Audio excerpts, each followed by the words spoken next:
Hey y'all, welcome to Black and Binging. Where we talk all things Black and women-led in TV and film. We're your girls, Ronnie and Joy, and on today's episode, we're celebrating Black female creators. We're behind some of our favorite projects and shows that we love to binge. But of course, before we dive into the show, we have to start off with some popcorn. Woo! What popcorn you got today, Ronnie? I can't even remember. Oh wait, it's the same one. I got a whole box, so it's Pop Secret. Y'all gonna be seeing this for a minute. I'm sorry. I'm still working on my the Boom Chicken Pop. Yep, I'm still working on it, but we here. Hopefully by March, people will get we'll get through it. We be looking for popcorn vendors. Okay. You're a Black-owned popcorn company. We want you. We need you. We do. We would love to support you. We would. So Joy. Ronnie. I'm excited about this one. Oh, me too. This is my favorite one because yes, like we're highlighting films and TV shows that like are centered around Black women or feature strong Black women leads, and we've touched on this throughout some of our previous episodes, but today, as you said, like it's all about what I like to call like the creators of the show, whether you produced, wrote, directed it, like these are the people that like have us coming back every week or like binging something or like downloading a new streaming service because we have to watch this movie. Like these are the women behind it all. So one woman that I wanted to shout out because I misspoke in a previous episode and one of our followers actually was like, power is woman-led. I'm like, you right, sis. How did I forget about my girl, Courtney Kemp?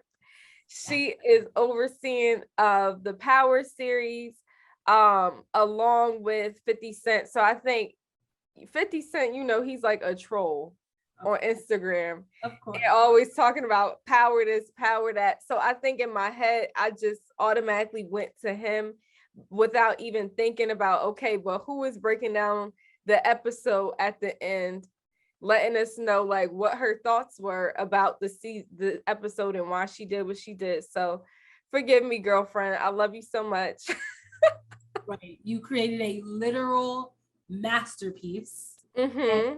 Yes, 50 Cent might have had his hand and his money all in it, but we know you're behind the story and we are giving you all your flowers because Power has been one of the most successful star shows, hands down. Absolutely. It actually made like stars like one of the as like a premium channel. It brought it back up because It was like falling in comparison to HBO and the other ones and like Showtime, things like that. Showtime though. That should fall. Yeah. One thing that I thought was interesting is that I found out she created Power after her father's death. And to me, when I heard that, like, I just thought that was like a example of like someone turning pain into purpose and like, using that sadness or that hurt to like not kill what you love, kill your joy, and like just wrote a phenomenal series that ended up going into spinoffs. So I think that was dope and shout out to her for that. So with that, do you think that women are falling in the background still in terms of like shows and being the creators of shows? Or is it like, for example, in Power, do we just think 50 Cent is really loud and obnoxious about his show? Or do you think that we're overlooking the women who are behind our favorite shows today? I would have to say it might be a combo of both. Like I think not saying that 50 didn't contribute to the show, but I think like in Courtney's specific case, she does have a Curtis that's loud as hell. So it's already already hard for like women to like get their flowers, and sometimes not because they're not talented, they are shadowed by men. So then having someone like 50 Cent and his personality is like, I would look at him like, bruh. you ain't stopped trolling on Instagram yet. Right. But will he ever? Would 50 Cent be 50 in today's age if he wasn't trolling on Instagram? That's true. And then I don't know, like, I like to, because I just like to see like the brain and like what was the thoughts behind an episode. But do most people watch the little breakdown that she has, or are you skipped once you find out what's happening in the next episode? So I feel like in the beginning seasons, like I haven't watched any of the breakdowns for like Tariq's, but like back in like Power season 1 or 2 when they started, I used to watch them. But then I'd be like, I just be so hyped after. I don't even care about all that. I don't want to hear about all that shit. Yo, did y'all see what Tariq just did? Like I was just too hyped to care at that point. But I think it's good information, especially as a writer, like how she breaks down the characters and you get like a lot more insight on the whys of why these characters, and it's better to predict what you think is going to happen. But yeah, many people watch that stuff. That's a good and I'm thinking now, because you're saying, and I agree with you, I don't think many people watch that part. It could be easy to forget, oh wow, look at this Black woman who's dope as hell that's creating this content that I'm loving. Because if you ain't watching that, you damn sure ain't watching the credits that has her name at the top. Exactly. You get what I'm saying? That's true. So that's very true. So Courtney, forgive us. You know, Black people, we barely read Instagram captions. So sometimes we skip over, you know, your little breakdown at the end. We ain't reading the credits, but we see you. We've always seen you. We loving what you do. And sad that you're leaving the Powerverse and going on to Netflix, but sis, you getting that bag. Because I heard you getting 8 figures, possibly 9. I can't see. Black women. Yes, I love that. And it's going to be encouragement, no competing, because you know we have our other great sis. I think this is one of my favorites. I don't know. Mine too. Is it your the favorite though? Could I say that? So I feel like, first of all, we didn't even announce who it is. Shonda Rhimes is who we are trying to introduce here. The best, the amazing, the Shonda Rhimes. I will definitely, okay, she's still my favorite for sure, because she's the first to do it, I guess, in my world. I think since Shonda, though, there have been a lot who've come out who've like still taken my heart, you know, the Issa Raes, the Lena Waites, all them. But Shonda Rhimes has my heart because she did it like first, in my opinion.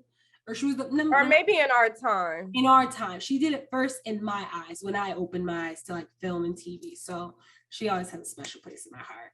Yeah. But Shonda Rhimes, the creator of Grey's Anatomy, Scandal, How to Get Away with Murder, For the People, Station 19, Bridgerton, Inventing Anna, which just came out on Netflix this past week.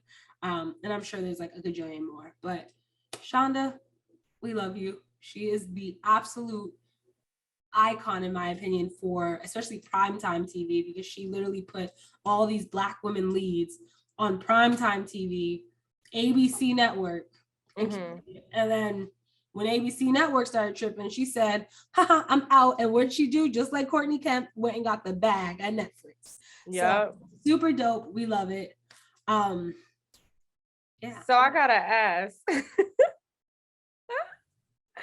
What out of all the ones that you just named, because you highlighted some of like her top works, right? Which one is your favorite and why? You have to pick one. Just one? Or else you're not getting off the deserted island. You'll be stuck forever. Oof. So my favorite, because it's between, oh Jesus, it's gonna have to be Grey's Anatomy. I know, I'm sorry. You're gonna look at me crazy because you're like, it's not Scandal. I know. I love Scandal, but it's Grey's Anatomy. It's Grey's Anatomy. I'm sorry. Okay. What's yours? You know, surprisingly, I never watched Grey's because once I got hooked on Shonda because of Scandal. And so once I knew that she produced Grey's, it was already like 10 seasons in. So I was always saying, I'll wait until it stops and just binge. Silly me. 8 more seasons later, like, or 9 right. later. Still going. We're on season 19 right now. Right. So I don't know when I'll ever, but I do want to watch it in its whole entirety since I'm already so far behind. But you would probably also be surprised and think that I would say Scandal too. I think it's not Scandal. Character-wise, my favorite character is that she's ever created is Olivia Pope. Yes, agreed. The only reason why Scandal doesn't get the Aunt Ronnie's win, even though Shonda probably like, who the F are you? Is because I didn't like the end of the Scandal. Yeah. So my pick would have to go to How to Get Away with Murder because I think that was beautifully written from beginning all the way to the end. Agreed. Like no skips. Even though season 1 was kind of slow and I had to rewatch it again. I don't really. So the thing with How to Get Away with Murder in its entirety, perfect show. On a week to week, that shit, I could not do it. I couldn't wait each week for an episode. I'm like, I'm not doing this. When I watched it, like, that said your heart, like, yeah, I'm just like, I can't do this. Just tell me when the season's done and I'll come back. When I watched it full fucking circle, beginning to end, masterpiece. Yeah. So I think that's why it has to be one of my favorites. And I also like we always say like Shondaland and stuff, and it has the little roller coaster during her shows, but I was just like since 2005 she had this TV production company, and that's pretty early on, especially for a Black woman because we face discrimination in this field now. So for her to be doing that in the early 2000s, like shout out to her. And one thing I saw like briefly, she says that like Shondaland is a place where like the badass lives, the ones that like stand up for themselves. They like dance, wear, do whatever they want. And they don't care or give a crap about what anybody else has to say. And it's for the warrior and all of us. Do you think that like what she has as like her messaging for what Shondaland is, her work actually portrays that? Yes, 100%. Because even like when she talks about like the warrior and Scandal, it's the gladiator. When she talks about the dancing, well, you haven't watched Grey's Anatomy, but that's a big thing with Meredith. Like when she's stressed, she has a dance party. That's how they let it out. But I've also read Shonda Rhimes' book, Year of Yes, because I love her. And in that book, she kind of goes through a lot of these themes of how to be the first only different, how don't give a crap about what people say, have hard conversations. She really, I think, lives her life this way, which is how she made her way to the top. And like she puts all of that in her characters. And I know people have like, you know, mixed feelings about Shonda because they say that she doesn't solely focus on Black characters and she has all this diversity in her shows. But I think ultimately what lies at her core in terms of what she writes and produces, it's all for the greater good. And she tells the stories from all perspectives because that's all important. So I definitely think she embodies all of that. Yeah, absolutely. Enjoy. I'm gonna need you to mail me that book because I need to follow what she did so I can get a multi-million-dollar Netflix deal or something. But that book, it's just so powerful because it's about like the whole theme of it is like just for a year she starts saying yes to everything. Like, and it's like to just take risks and just to go, like someone's like, hey, you want to go jump out of a plane tomorrow? You can't say no. Yes, why not?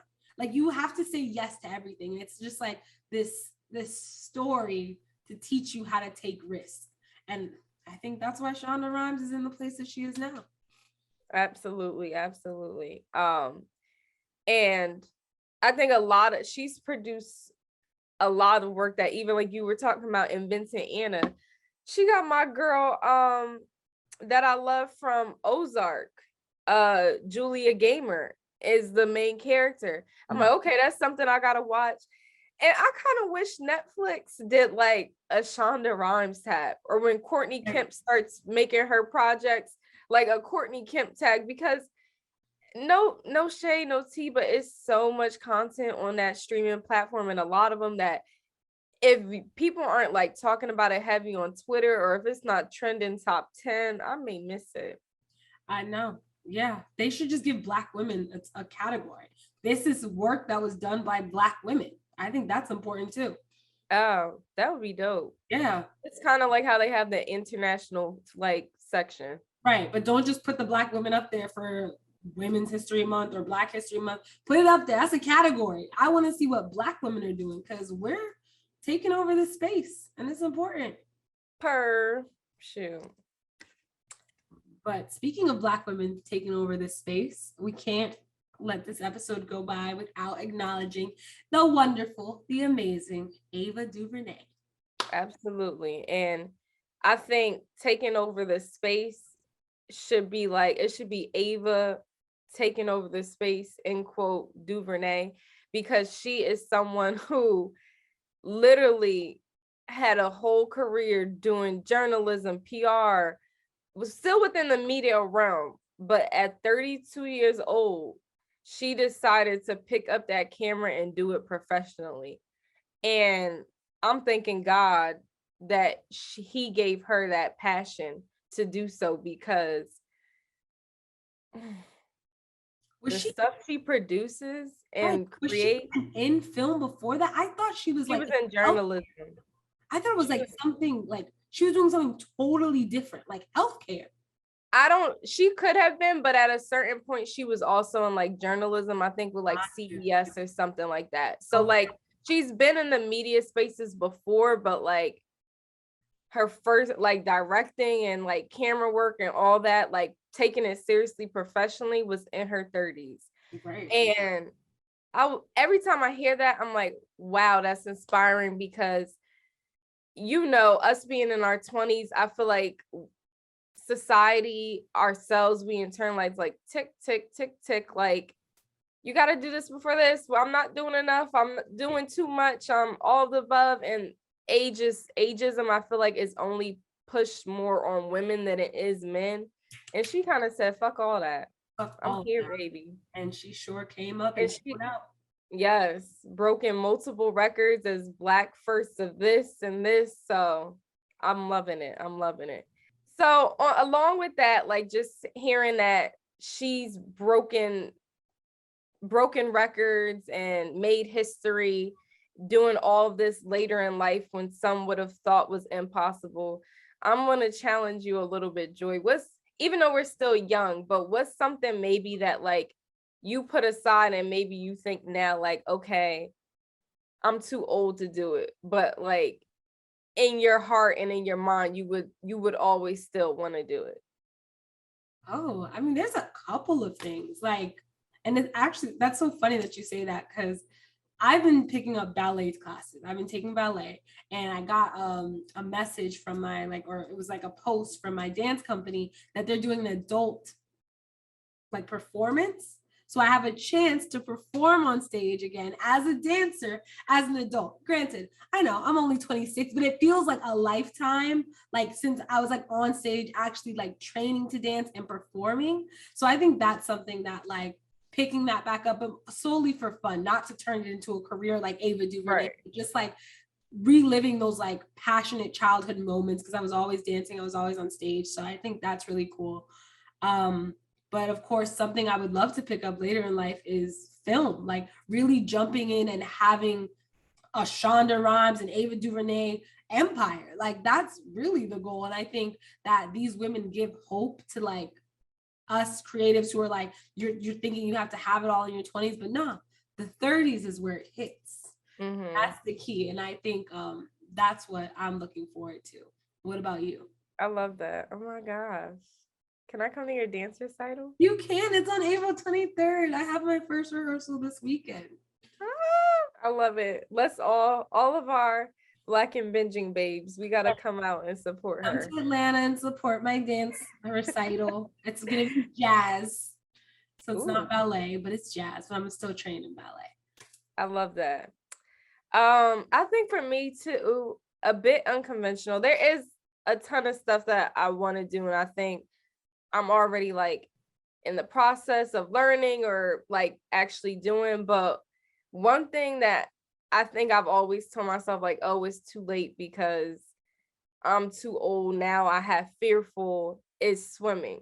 Because you know how they say like it's easier to teach kids how to swim because they're not scared of drowning and stuff. But I really want to learn how to swim. I think I want to take at least classes or something, because then I'll be more, you know how to swim? I'm from Miami, Ronnie. Of course I do. You can just You know how to teach? You can just come to Atlanta for a month. I got a pool. And you're a teacher. I teach you how to swim, nigga. I'll teach you how Because to I don't want no teacher that's yelling at me when I'm not. I'm not gonna yell at you. I know swimming is like, it's nerve-wracking. I can literally teach you how to swim. Oh, I okay. didn't know you didn't know how to swim. Duh. Girl, Oh my I God. get in my knees up. But the thing is, I love the beach. I'm not afraid to like go in the water. I think the beach is one of my favorite places. And when I go to more tropical places, I think I would enjoy like being able to snorkel and things like that. Well, you can do life vest too, though. You don't have to know how to swim. One place, when last time I went back home to Antigua, they wouldn't allow me to do it with a life vest for some reason. I don't know why. I think because we were like deep in the ocean. So maybe they just didn't want to be liable. I don't know. Reason to give you a life vest. Yeah. That don't make no damn sense. Like I've been snorkeling and I've taken off the life vest, but that's weird. Yeah. Don't ask me, but anyway. But yeah, I love that. You can learn how to swim. This year will be the year that you're learning how to swim. And I don't got a relaxer or perm anymore, so let my hair get wet. Get the hair wet, right? Oh my God, I remember being a kid and hating to get your hair wet at the pool. Should be a whole big fro. Yeah. I'll be like, I just fucking put the perm in your hair yesterday. Well, I had to go swimming today, Mom. I know. I love that. Oh my gosh. But no, she, like we said, started at 32 and has produced so much things, from 13th, Queen Sugar, A Wrinkle in Time, When They See Us. I think it's just like such diverse content. Yeah. Does any of them speak to you the most? The one that speaks to me the most is the one I will never watch again. And it's definitely When They See Us. I will never watch that again, but it was a perfect piece of art. But I couldn't, like, the emotional turmoil that came with that story, and that just speaks to how talented Ava DuVernay is in storytelling, because that is something I could never watch again. But it was so beautifully done. That's definitely favorite. Queen Sugar is a favorite TV wise, but overall projects, When They See Us kills it. 13th, of course, is really just good content just to know. I think that's more like external. Give that to the white people. Hey, learn a little bit about some Black history. This is the real. Learn this. But When They See Us, hands down, she deserves all the rewards, all the praise for that. For sure. What's your favorite? Yeah, I would have to say When They See Us too. It's interesting that you said you'll never rewatch it. I never had the urge to rewatch in that moment because it was heavy, but that's something like I'm gonna show my kids one day, so I would have to rewatch it. But I'm not gonna watch it with them. When I tell you, you would say, "Put this on." I'm in the other room. When I tell you, it was something that's interesting, and I think what made me like respect her even more, and I knew that she was serious about her craft. Everyone, it was hype even before the series mini series came out. But I hadn't watched because I knew I wasn't in the right state of mind to watch it yet, but I still wanted to support her. So I had watched an interview I think she did on the Breakfast Club. And Joy, I kid you not, I'm on the PATH train, and just listening to her speak about creating the show had tears flowing down my face. So you could imagine how I was when I actually saw it. That was a lot. Like, I literally feel the wave over me. But beautiful storytelling. And it was a story that needed to be told. A story that's been overlooked for fucking years. Yeah. She did that. All right, so we're gonna move on from the heaviness of Ava DuVernay and move on to one of my favorite creators of all time, Miss Lena Waithe. She is the creator of The Shy, the creator of Queen and Slim, which she did in cahoots with Melina Matsoukas. She worked on 20s, but more importantly, Lena Waithe got her start on Masters of None, which is a Netflix show done by this Indian boy, Aziz Ansari. I don't know if you've ever heard of him, Ronnie. He's like actually really funny. He's a comedian. But she was a character on that show that was intended to be for a white straight woman. And when she got the role, they decided to change it to a Black gay woman to more like embody Lena Waithe's character and who she is as a person. And she ended up writing an episode about her coming out story and won an Emmy for outstanding writing in a comedy series. So that's when I had first heard of like Lena Waithe, and I was like, whoa, who is this queer woman disrupting the space, doing boss shit, and like literally not giving a fuck? It was her, and she was the first woman. Let me make that clear: the first woman, Black woman, to win an Emmy in that category, also. So she is super dope.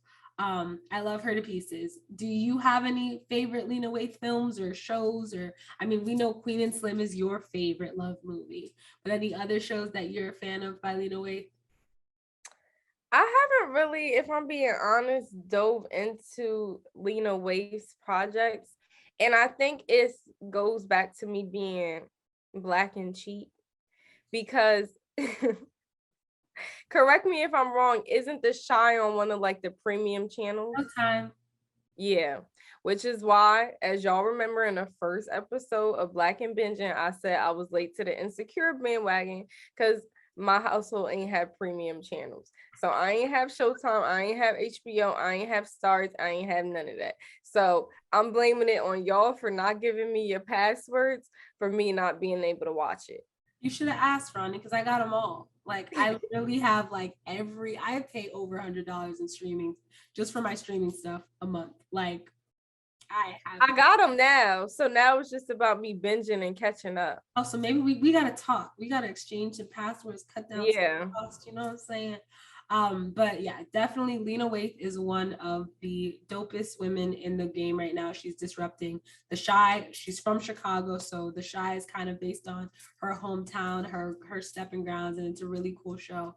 And 20s, actually, I think you'd really enjoy 20s. That's on BET Plus, and it's definitely this. Also, it almost feels like it's her life as well in a different way. But it's showing like, you know, Condola from Insecure. Oh yes, actually a main character in 20s. Big Sean is in 20s, so it's a lot of familiar faces in that show too, and it's really upbeat to say. Yeah. I don't give away too much, so that is a Lena Waithe for us. Yeah. She is the one. She is super good at her craft though, and again, like how I was saying with Ava, and like hearing her speak, telling she's passionate, I could tell Lena's the same way and not afraid to like be who she is, and like own all of her identities as a woman, as a Black person, as a queer person. And I fell in love with Queen and Slim. Lena, as you mentioned, directed it, and it was Lena's story. But like watching all the interviews after it, I was like, yo, these two women are dope as shit, and I love it. And I knew she had did The Shy because Lala's in The Shy. She may not be a main character, right? But kind of main. She's not like the main, but she's up there. Okay. So I love how she's doing like a sprinkle of like, you know, the Black faves within the community in her work, and also like showcasing new talent and giving them a platform as well. So that's awesome. Yeah, and I got to meet Lena Waithe actually. I got to meet her and hug her briefly. And it was literally, I was just like, that was definitely before COVID. You said hug? Yeah, I hugged her. I did. It was definitely, it was actually at the Queen and Slim after party. So I was just like, oh my God, I love her. And I got to hug her. So that was super cool. But moving on, Lena Waithe, I give you all your flowers. I call Lena Waithe my work wife because I have the intentions of working with Lena Waithe one day. That's all I'm gonna say. We gonna work on something together. I don't know what it is. I love that. That's why she's my work wife. We putting it out there. Her, Shonda. I got a whole list of people who I gotta be in their writers' rooms or on their sets at least once in my lifetime. So that's gonna happen for you. Wow. Thank you. And then I'm gonna play this video back and say, like, She did it. She was always your work wife. Right. Her. That way. Per. I love it.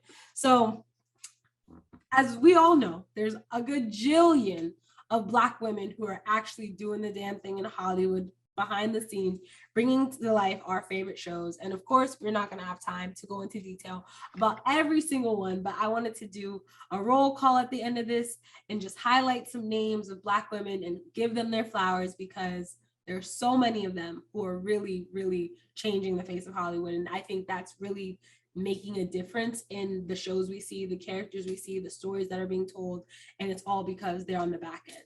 So of course, we have our Mara Brock Peel. So she actually started with Girlfriends, but she since then has done The Flash. She's done this amazing show called Love Is that got canceled.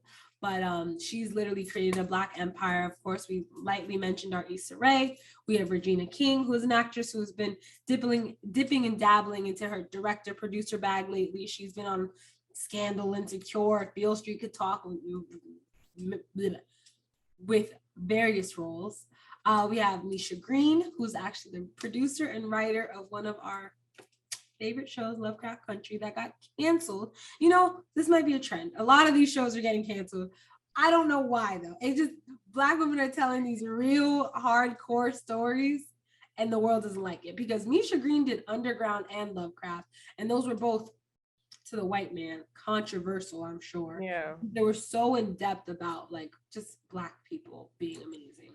But that's why you have us to highlight these great shows and films and have us support in numbers to where these networks, these studio production companies have no choice but to keep it, because you're going to lose your core audience. You're going to lose these numbers, this money, if you don't continue to let these creators create. And that's next. We need some Black women-owned networks so that the people at the top, or we need Black women at the top of these networks so that they're advocating for our content. Because it's like, if the white man doesn't like it and they don't think there's an audience for it, like, but these shows have been so monumental for Black people. We have Katori Hall. She's a producer and writer on P-Valley, which we are waiting to come back, sis. Hello, it's been like 3 years. Hello.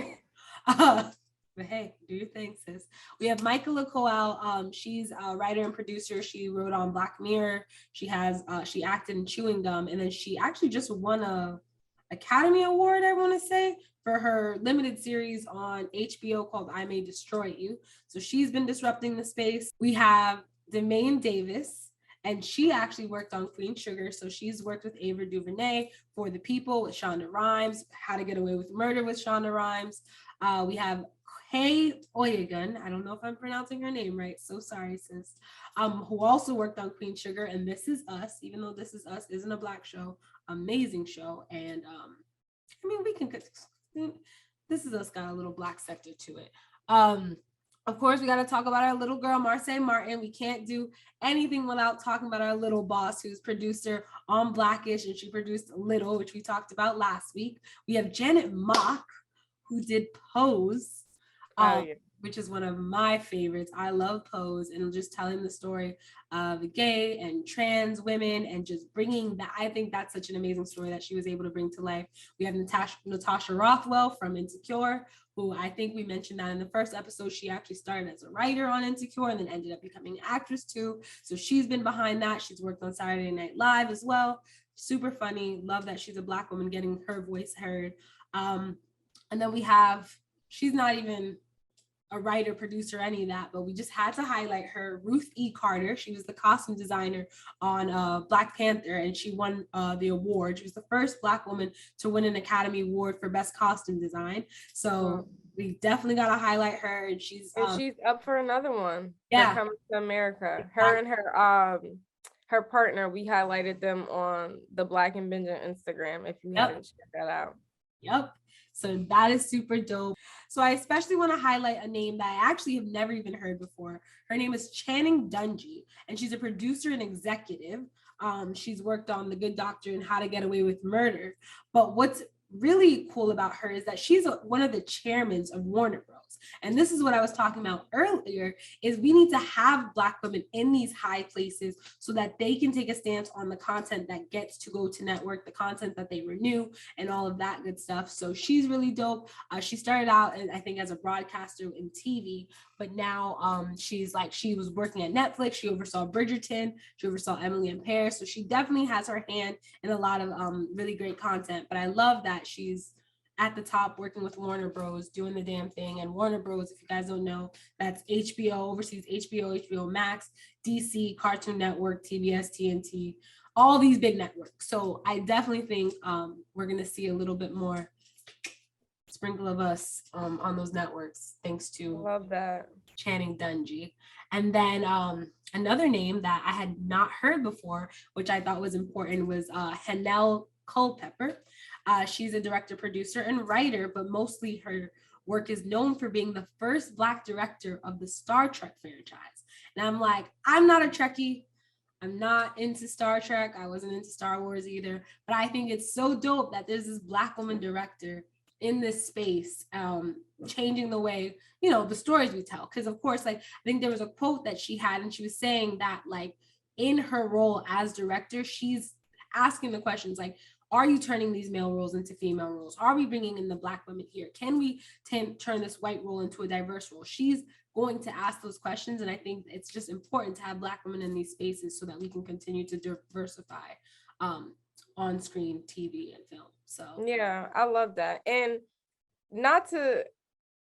it could also be that I just maybe don't have a serious interest in kind of that sci-fi realm, but her having a lead role in how these stories are told, who's put into these storylines, maybe for us growing up it wasn't as inclusive. So if you already don't have an immediate interest for it and you don't see yourself represented, it's okay, why am I watching a whole bunch of white men fight for this one white princess type of thing that's in the sky? But now I may give it another shot. You get what I'm saying? So exactly. It's important. They don't understand how important representation does so much. And if you think that the Black audience, representation does so much, and attracting your Black audience is good for business. That's what it is. And I think more of these top execs, you need to see that Black content is good content, and invest in it, promote it, and diversify your characters. And who knows, you might have the next big show too. Yes, absolutely. And I'm so glad that we decided to give all of these women their flowers while they are here. You guys are killing it. Mm-hmm. This is our final episode for Black History Month, in honor of Black History Month, in honor of Black Future Month, because these women are the present and the future, and they have made history and will continue to make history. And we're so happy for all of you for tuning in every single Monday this month, just highlighting everything Black within television and film with us. And we can't wait to see you back on our typical schedule, which is every 2 weeks. So we will see you on March 14th for next episode. Thanks, guys. Thanks for watching, guys. Bye.